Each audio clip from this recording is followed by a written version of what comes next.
Assalamualaikum warahmatullahi wabarakatuh. Jumpa lagi di channel YouTubeku Belajar Bersama Kak Yunina di Yunina Sinta. Video kali ini kita akan ngebahas tentang prediksi materi dan soal kompetensi sosial kepribadian SKB Guru SD 2020.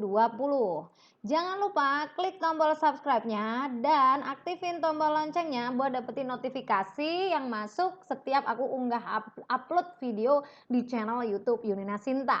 Oke, bersama aku Yunina, mentor nasional tes CPNS dan sudah meloloskan beribu-ribu teman-teman dari tahun 2017 sampai sekarang tahun 2020. Alhamdulillah bimbinganku banyak yang lolos CPNS. Good luck for you yang mau ikutin SKB Guru SD CPNS 2020. Semoga lolos tahun ini. Amin ya robbal alamin.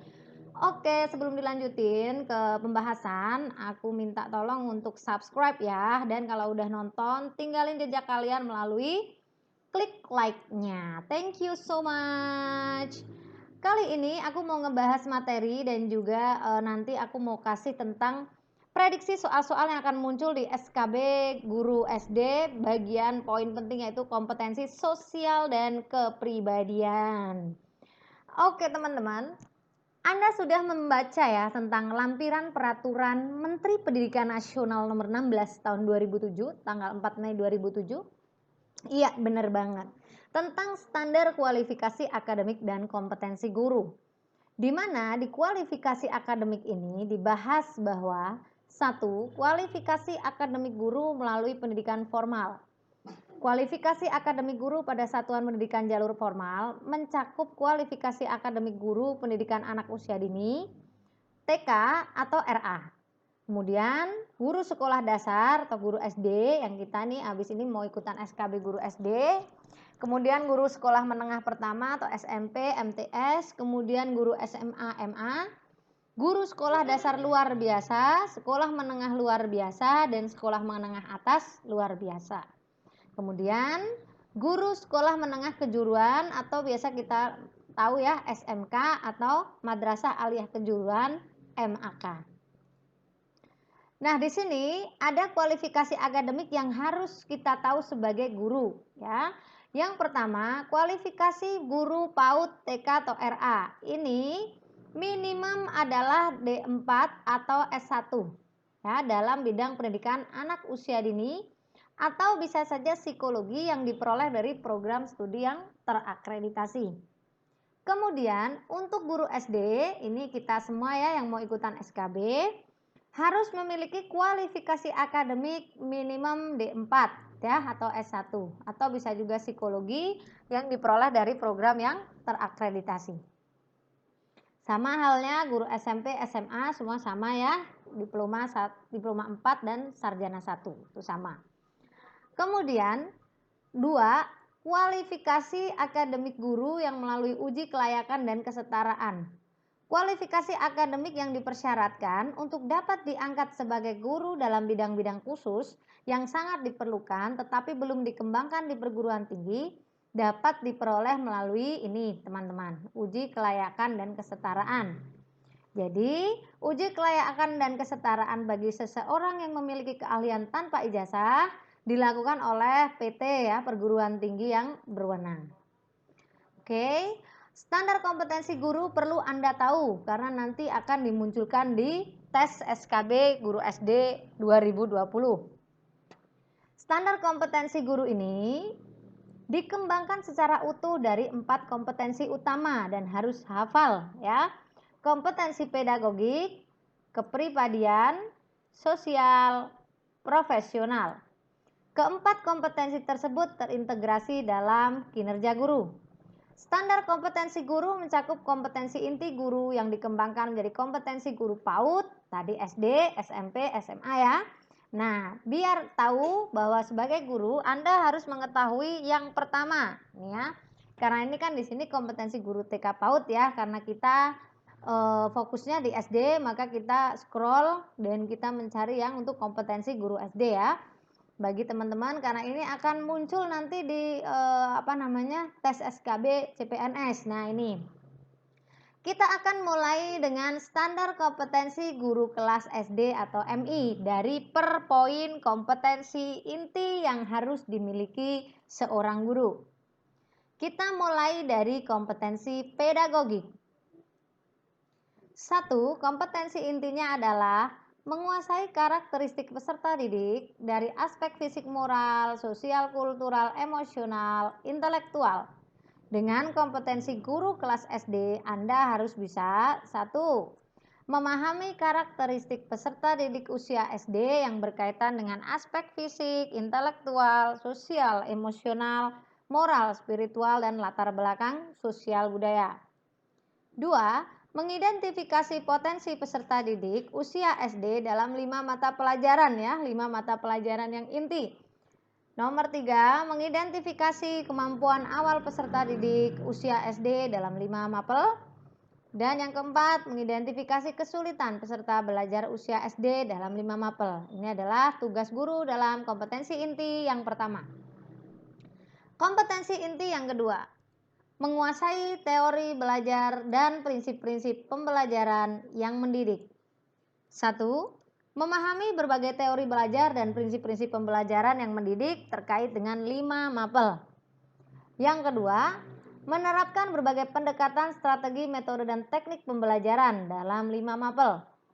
Yang ketiga, menerapkan pendekatan pembelajaran tematis khususnya di kelas-kelas awal. Ya.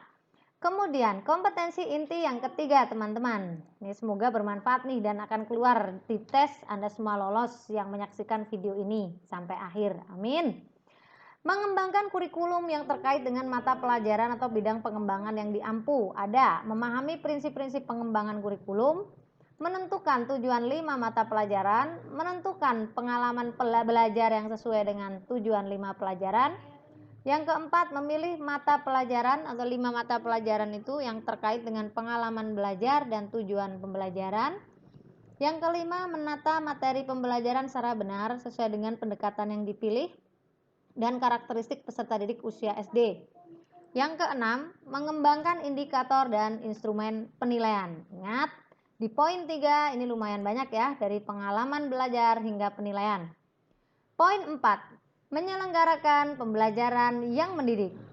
Yang pertama, memahami prinsip-prinsip pembelajaran yang mendidik. Kemudian, yang kedua, mengembangkan komponen rancangan pembelajaran, bisa silabus, RPP.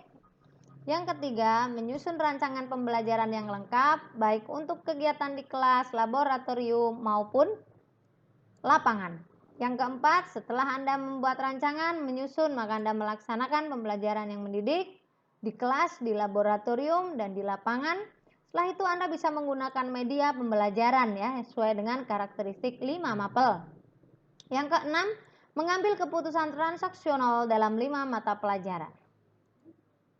Untuk nomor 5, memanfaatkan teknologi informasi dan komunikasi untuk kepentingan belajar, karena sekarang di era milenial TIK sangat berperan, di mana memanfaatkan TIK itu untuk komunikasi dalam belajar ya, bisa menggunakan Webex, bisa menggunakan Zoom meeting, bisa menggunakan live streaming YouTube dan sebagainya.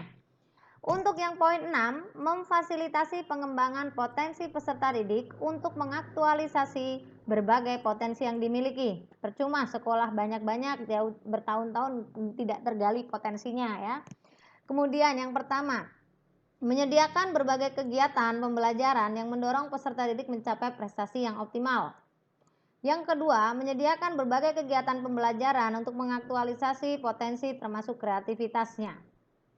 Nomor 7, guru harus memiliki berkomunikasi secara efektif, empatik, dan santun terhadap peserta didik.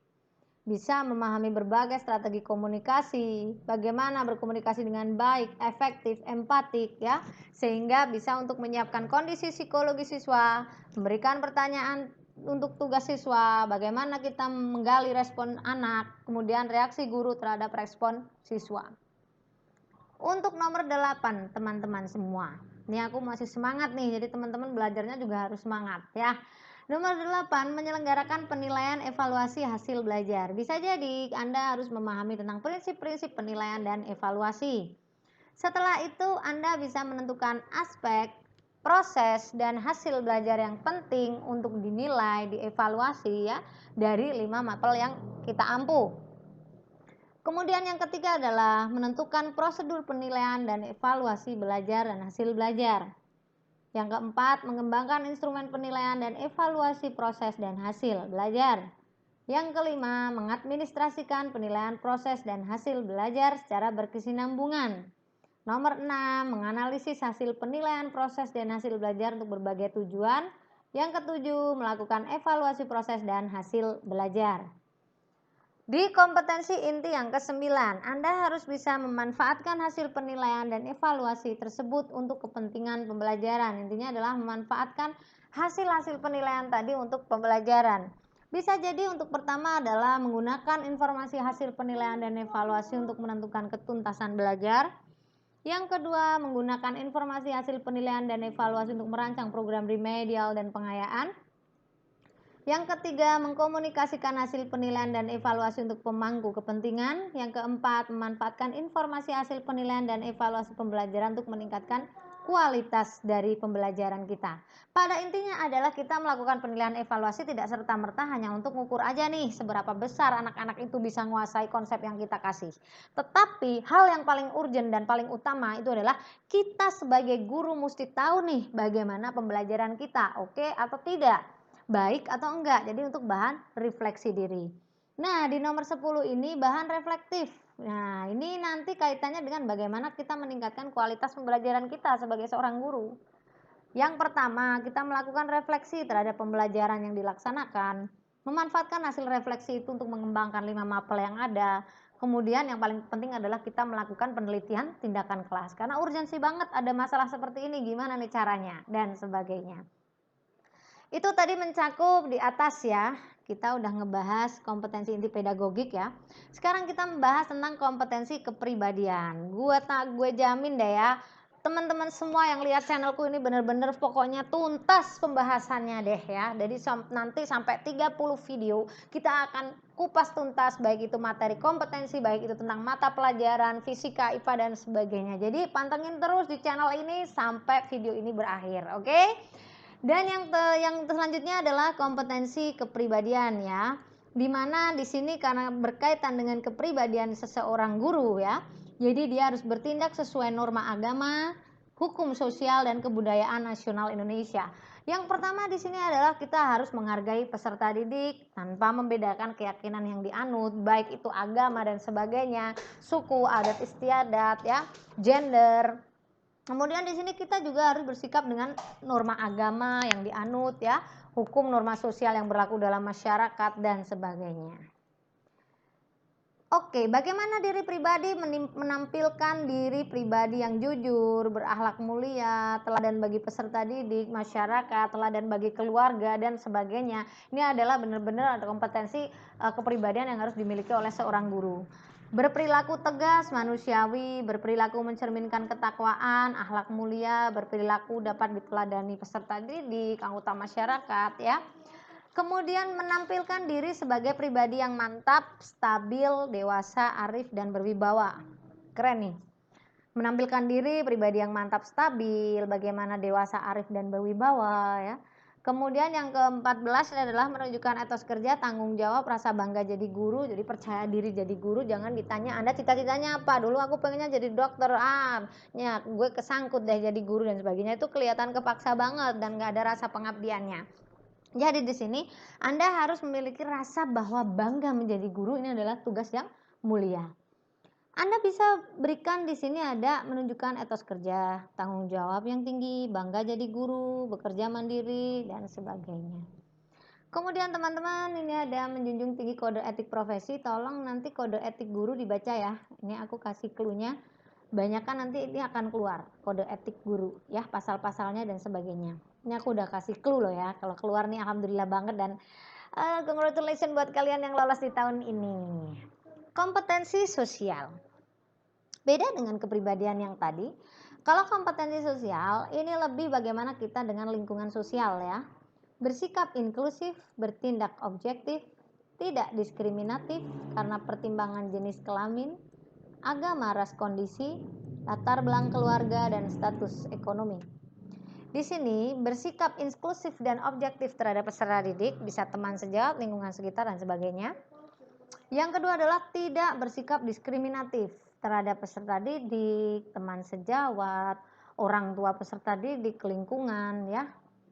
Kemudian selanjutnya, selain Anda bisa bertindak seperti tadi, Anda harus berkomunikasi secara efektif, empatik, dan santun.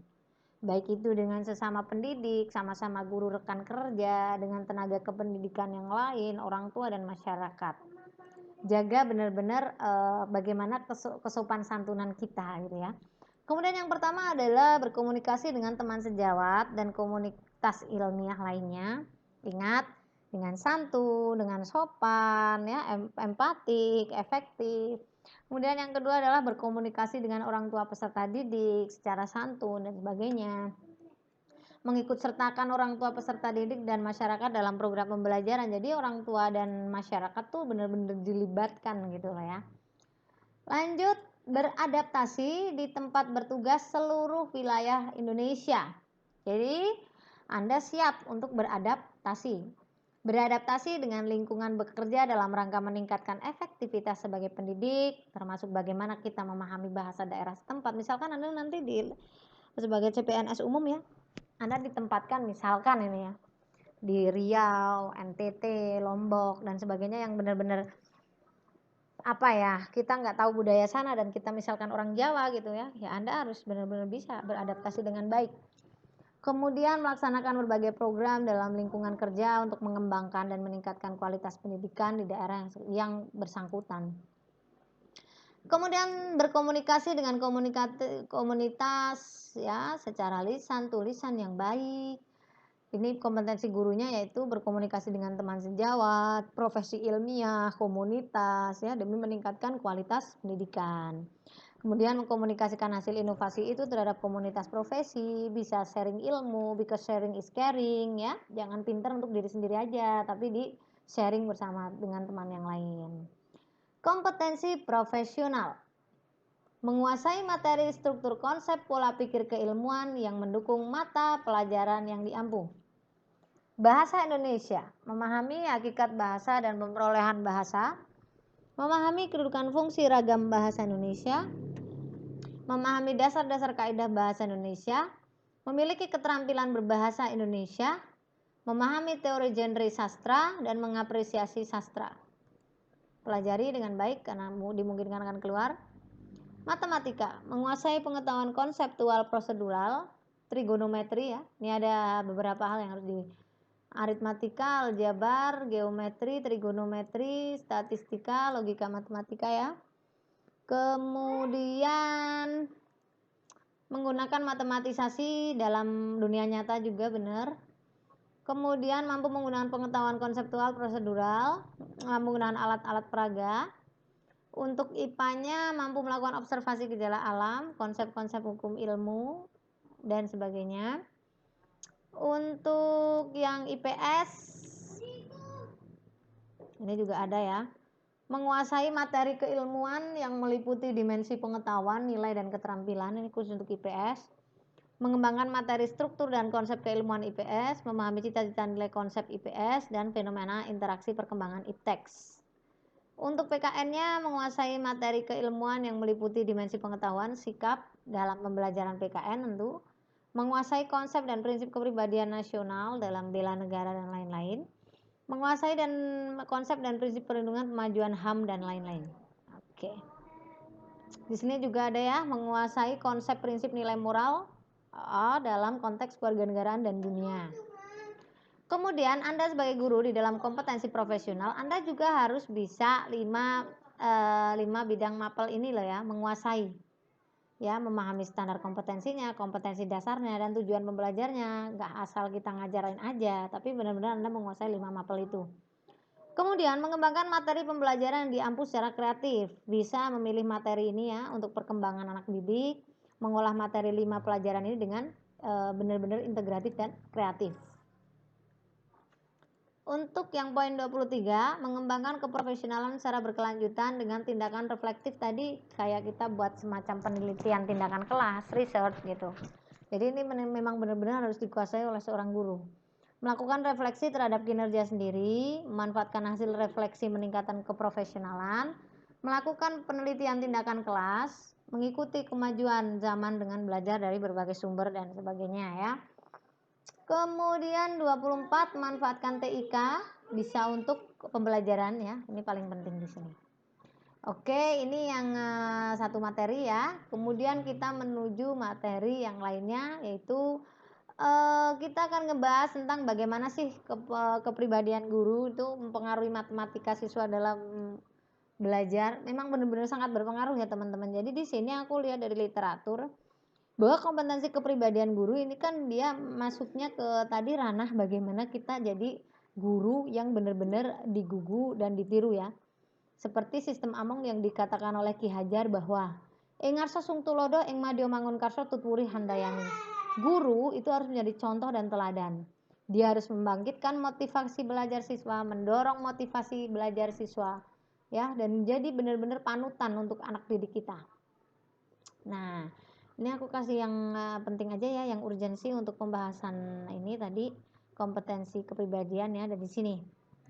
Kompetensi kepribadian, kemampuan seorang guru dalam berperilaku layaknya seorang guru. Kepribadian itu bisa dari sikap ya, kepribadian yang mantap, stabil, dewasa, arif, berwibawa, bahkan dia jadi teladan bagi peserta didik lain, berakhlak mulia gitu. Kalau sosial nih beda ya. Kompetensi sosial ini lebih ke bagaimana kita kemampuan komunikasi bergaul dengan lingkungan sekitar. Jadi bisa gimana sih kita gaul dengan rekan sesama guru, kita menghormati santun atau enggak sih, ramah atau enggak sih dengan kepala sekolah, peserta didik, dan dengan masyarakat. Itu masuk di sosial kepribadian ya. Kemudian di materi ini kompetensi sosial guru ya, kita mau ngebahas kompetensi sosial guru. Apa sih sebenarnya kompetensi itu? Kompetensi itu dalam bahasa Indonesia merupakan serapan dari bahasa Inggris competence. Berarti kecakupan atau kemampuan. Nah, di sini teman-teman, untuk di sini kita akan tahu bahwa menurut Martinus Yamin, kompetensi itu adalah kemampuan yang dapat dilakukan siswa mencakup 3 hal. Jadi ada pengetahuan, sikap, dan keterampilan. Sementara itu, pada Peraturan Menteri Pendidikan Nasional Republik Indonesia Nomor 16 2007 tentang standar kualitas akademi dan kompetensi guru. Standar kompetensi tadi kan ada 4 ya, pedagogik, kepribadian, sosial, profesional. Nah, jadi kita hari ini akan ngebahas tentang yang tadi, tapi tadi udah aku bacain dan aku jelasin di depan yang semua kompetensi ya. Tapi untuk kompetensi sosial dan kepribadian tadi pokoknya kalau kompetensi sosial ini dia lebih ke bagaimana kita bersikap dengan lingkungan ya. Tapi kalau kompetensi kepribadian itu bagaimana kita menunjukkan figur panutan. Nah, bedanya itu. Jadi jelas banget kan ya perbedaannya. Oke. Nah, ini yang ini. Guru ya harus memiliki kompetensi mampu berkomunikasi dengan masyarakat, ini ya, ini sosial, mampu bergaul dan melayani masyarakat, mampu mendorong menunjang kreativitas masyarakat, menjaga emosi dan perilaku yang kurang baik. Ini masuk ke ranah sosialnya guru. Ini aku ambil yang penting ya. Ini lagi indikator kompetensi sosial, bersikap dan bertindak objektif. Ya. Anda harus bersikap dan bertindak objektif. Bersikap dan bertindak objektif, kemampuan yang harus dimiliki agar guru selalu berkomunikasi bergaul dengan peserta didiknya. Jadi anggap mereka adalah teman. Yang kedua di sini adalah beradaptasi dengan lingkungan. Beradaptasi dengan lingkungan, kemampuan yang dituntut pada seorang guru. Jadi di sini perlu penyesuaian diri dengan lingkungan, dengan masyarakat, ya, menyesuaikan proses pembelajarannya dengan lingkungannya dan sebagainya. Oke, kemudian sosial lagi berkomunikasi secara efektif. Bagaimana guru menjadi inspirator dan motivator bagi orang lain, khususnya bagi anak didik loh ya. Ya, komunikasi efektif ini bisa juga dengan saling percaya, tidak saling curiga, seperti itu. Jadi, I believe with you and you believe with me, seperti itu. Jadi saling sama-sama percaya. Yang keempat adalah empatik dan santun berkomunikasi. Jadi benar-benar bisa memberikan atmosfer yang luar biasa. Kak Yunina, sekarang apa sih pentingnya guru memiliki kompetensi sosial? Banyak banget ya, karena kita sebagai panutan, otomatis ini penting banget buat kita ya. Dan ini guru bisa ngasih apa ya, secara nyata gitu benar-benar bisa ngasih nilai spiritual, emosional, moral kepada anak didik. Jadi benar-benar membentuk akhlak anak didik seperti itu. Oke, untuk materi aku cukupkan. Sekarang aku mau ngebahas lagi dan tetap stay tune ya. Jangan sampai nggak nyaksiin sampai akhir karena ini bermanfaat banget buat kalian.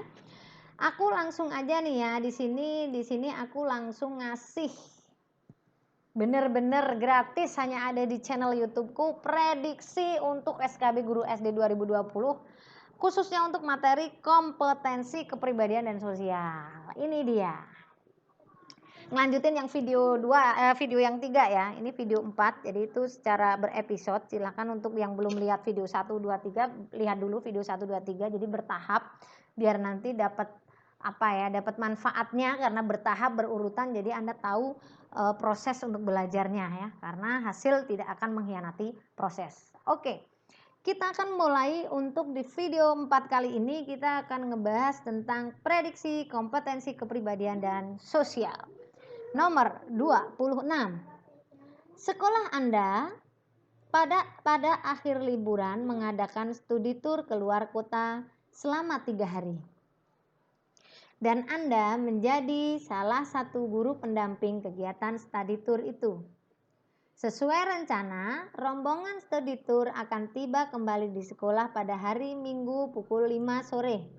Karena hari Senin adalah hari pertama masuk sekolah. Tetapi karena sesuatu dan lain hal, rombongan baru tiba kembali ke sekolah Senin pukul 3 pagi, dini hari. Beberapa guru berencana untuk izin tidak masuk pada hari pertama karena kelelahan. Sikap terbaik yang Anda lakukan yaitu, saya yakin Anda semua sudah membaca opsinya ya, tapi tetap akan saya bacakan. A. Tetap masuk sekolah meskipun tidak seharian penuh, sebagaimana hari-hari biasa. B. Tetap masuk sekolah sebagaimana hari-hari biasa meskipun banyak guru yang izin. C. Menyarankan kepada para guru yang berencana tidak masuk untuk tetap masuk sekolah. D. Menyampaikan kepada kepala sekolah agar menghimbau para guru untuk tetap masuk sekolah. E. Menyarankan kepada peserta didik yang ikut studi tour untuk tetap masuk sekolah. Oke. Jadi, berdasarkan soal yang tadi, maka yang paling baik di kompetensi kepribadian kita adalah tetap masuk sekolah sebagaimana hari-hari biasa meskipun banyak guru yang izin. Karena dengan pertimbangan akan sensitif bila mana kita sendiri yang menyarankan kepada beberapa guru tetap masuk. Kata tetap masuk sepertinya memaksakan kehendak. Oke. Nomor 27. Di sekolah tempat Anda bekerja masih sering dijumpai beberapa siswa yang merokok di kamar mandi. Padahal sekolah sudah memberikan tulisan peringatan serta aturan untuk tidak merokok dan tidak membawa rokok ke area sekolah. Sebagai guru yang berkewajiban memberikan teladan solusi atas permasalahan tersebut yakni A. Saya akan lebih aktif dalam memperingatkan siswa-siswa yang kedapatan sering merokok di kamar mandi untuk tidak mengulangi lagi perbuatannya dan mengimbau siswa yang lain untuk tidak meniru hal itu. B. Bersama seluruh komponen sekolah untuk memberikan contoh perilaku baik tidak merokok. C. Karena ada petugasnya masing-masing, guru bimbingan konseling, sebaiknya saya memilih berdiam diri untuk menghindari kesalahpahaman. D. Saya meminta kepala sekolah agar turun langsung menangani masalah ini dengan memberikan sanksi kepada siswa-siswa yang merokok agar mereka jera. E. Memanggil orang tua siswa yang kedapatan merokok agar dapat memberikan bimbingan dan arahan kepada anaknya. Maka jika ada soal seperti itu, silahkan Anda jangan bekerja sendiri, tapi B. Bersama seluruh komponen sekolah memberikan contoh perilaku baik dengan tidak merokok. Ya, ini kita juga harus banyak berbincang-bincang ya, karena guru satu saja tidak cukup, harus didukung oleh seluruh warga sekolah dan menggunakan contoh atau teladan. 28. V adalah siswa yang pendiam dan memiliki prestasi akademik yang rendah, namun memiliki bakat yang sangat baik dalam bidang seni tari. Sebagai guru saya menghadapi V adalah dengan cara bagaimana? A. Membiarkan saja karena masing-masing siswa akan berkembang dengan sendirinya. B. Memberikan pekerjaan rumah yang lebih dari yang lain untuk meningkatkan prestasi akademik. C. Memberitahukan kepada orang tuanya untuk memberikan les tambahan agar prestasi akademiknya meningkat. D. Memberitahu orang tuanya tentang keadaan sebenarnya dan menjelaskan kepada V bahwa menari bukanlah hal yang diperhitungkan dan untuk keberhasilan sekolah. E. Membimbing V untuk meningkatkan prestasi akademiknya disertai memfasilitasi bakat menari agar berkembang secara optimal. Ya, paling tepat adalah kita membimbing V untuk meningkatkan prestasi akademiknya disertai memfasilitasi bakat menari agar berkembang secara optimal. Jadi teman-teman, sebagai guru dalam menghadapi siswa seperti V dengan membimbing V untuk meningkatkan prestasi akademiknya, kita juga memfasilitasi bakat menari agar berkembang. Ini baru guru yang baik. Tidak kita kejar akademik aja, potensinya nggak digali. Ya, karena prestasi akademik dan non akademik harus berjalan beriring. Jadi di samping kita memfasilitasi dan mendukung bakatnya, kita juga harus membimbing bagian akademiknya. Nomor 29. Suatu ketika, hasil pekerjaan yang sudah Anda kerjakan dengan susah payah dikritik tajam oleh kepala sekolah. Menghadapi kritikan reaksi tersebut, maka tidak membalas kritikan tersebut dan juga tidak melakukan perbaikan karena tidak ada gunanya, opsi A. Yang B, tetap mempertahankan hasil pekerjaan saya dan berargumentasi dengan kepala sekolah. Yang C, menerima kritikan apa adanya dan mencari sumber referensi baru yang mendukung. D, menahan diri mencermati kritikan untuk melakukan perbaikan. Yang E, meminta penjelasan dan dukungan kepala sekolah dan mencari strategi yang baru untuk perbaikan. Jawaban yang tepat adalah kalau ada seperti itu maka kita harus bereaksi yang positif ya. Sebagai ASN yang baik, jangan sekali-kali kita bereaksi yang tidak baik. Menahan diri, mencermati kritikan untuk melakukan perbaikan, ini lebih baik. Jadi poin D yang paling tepat. Reaksi terbaik adalah menahan diri, mencermati kritikan, dan kita juga upayakan untuk perbaiki diri. Sosok seorang guru jika dihadapkan dengan situasi yang panas mestinya seperti itu. Walau kita tidak tahu apa yang kita kerjakan benar-benar salah.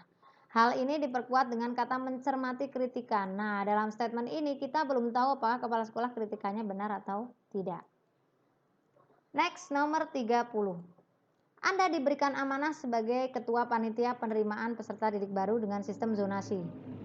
Daya tampung sekolah adalah 120 siswa. Kebetulan calon siswa urutan 120 adalah 2 calon siswa yang skornya sama. Salah satunya ponakan kepala sekolah Anda. Tetapi pada saat pendaftaran kalah dulu dengan calon siswa yang bukan keponakan kepala sekolah. Hal terbaik yang Anda lakukan adalah A. Menerima keponakan kepala sekolah meskipun mendaftarnya lebih dulu dari calon yang lain. B. Menerima calon siswa lain yang bukan keponakan kepala sekolah karena mendaftar lebih dulu untuk menjaga objektivitas. C. Mengusulkan kepada pimpinan untuk menambah daya tampung. D. Memohon maaf kepada kepala sekolah agar keponakannya tidak dapat diterima. E. Membahas dalam rapat panitia agar keputusan yang diambil lebih objektif dan dapat dipertanggungjawabkan. Kita akan melihat untuk opsi jawabannya yang benar yang mana. Oke. Jadi yang paling tepat Anda jangan bekerja sendiri. Ingat, membahas dalam rapat panitia agar keputusan diambil lebih objektif dan dapat dipertanggungjawabkan. Ini hal yang paling baik. Ya. Hal yang paling terbaik dilakukan yaitu membahas dalam rapat panitia agar keputusan yang diambil lebih objektif dan dapat dipertanggungjawabkan. Karena segala sesuatu yang menyangkut orang banyak atau suatu organisasi, maka semua keputusan harus diambil melalui kesepakatan rapat. Ya, itu adalah prediksi untuk prediksi untuk di video kali ini ya, prediksi materi soal kompetensi soal sosial dan kepribadian, tapi aku juga tadi kupas juga tentang bagaimana profesional, bagaimana dengan kompetensi yang lain. Jangan lupa untuk selalu subscribe channel YouTubeku bagi yang belum subscribe. Bagi yang udah subscribe, thank you banget buat klik subscribe-nya. Dan jangan lupa aktifin tombol loncengnya untuk dapetin notifikasi dari aku. Semoga bermanfaat dan Anda semua lolos untuk CPNS di tahun 2020 ini. Thank you atensinya udah nyimak dari awal sampai akhir videoku. Tetap semangat, tetap jaga kesehatan, belajar di rumah bersama channel YouTube Yunina Sinta, belajar bersama Kak Yunina, mentor nasional tes CPNS. Salam sukses, salam smart apps. Wassalamualaikum warahmatullahi wabarakatuh.